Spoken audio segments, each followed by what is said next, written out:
Tout le monde pose la question: pourquoi l'Afrique n'évolue pas? C'est une question très profonde et elle mérite une réponse nuancée, car l'Afrique n'est pas un bloc unique. Et parler de son non-développement suppose qu'on définisse d'abord ce qu'on entend par évoluer.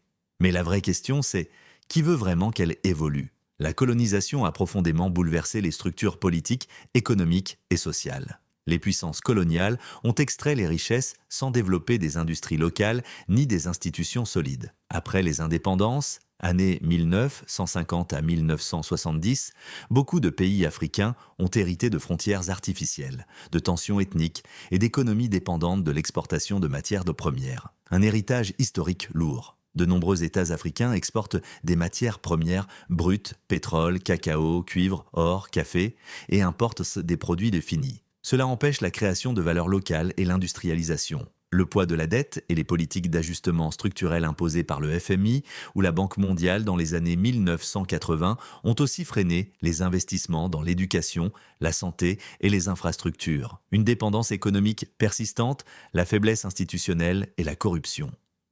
Après des siècles de colonisation, on lui a laissé des frontières qui ne voulaient rien dire, des dettes impossibles à payer et des économies dépendantes des autres. Des gouvernements instables ou autoritaires, combinés à une corruption endémique, ont souvent détourné les ressources publiques. Les institutions, justice, fiscalité, police, administration, sont parfois faibles, mal financées ou instrumentalisées politiquement. Cela freine la confiance des citoyens et des investisseurs. Les conflits et l'insécurité. Certains pays connaissent des guerres civiles, des coups d'État ou des mouvements terroristes, Sahel, RDC, Soudan, etc. L'instabilité politique détourne les ressources de l'éducation et du développement vers les dépenses militaires, la fuite des cerveaux et la gouvernance.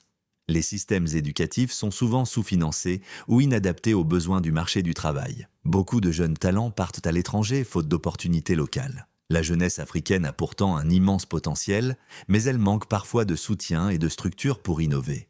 Alors ces enfants partent chercher ailleurs ce qu'ils auraient pu construire ici. De grandes puissances continuent d'exploiter les ressources africaines via des accords inégaux. Les multinationales contrôlent souvent les mines, les ports et les télécoms, laissant peu de bénéfices locaux. Certains pays connaissent une croissance économique rapide, par exemple le Rwanda, Kenya, Côte d'Ivoire, Ghana, Sénégal. Le problème n'est donc pas que l'Afrique n'évolue pas, mais que son évolution est ralentie, inégale et souvent mal valorisée. En résumé, l'Afrique n'est pas figée. Elle porte les cicatrices d'un passé lourd et affronte des obstacles systémiques, mais elle bouge, innove et prépare une nouvelle ère. Le vrai enjeu, ce n'est pas pourquoi elle n'évolue pas, mais comment accélérer son évolution dans la souveraineté et la justice.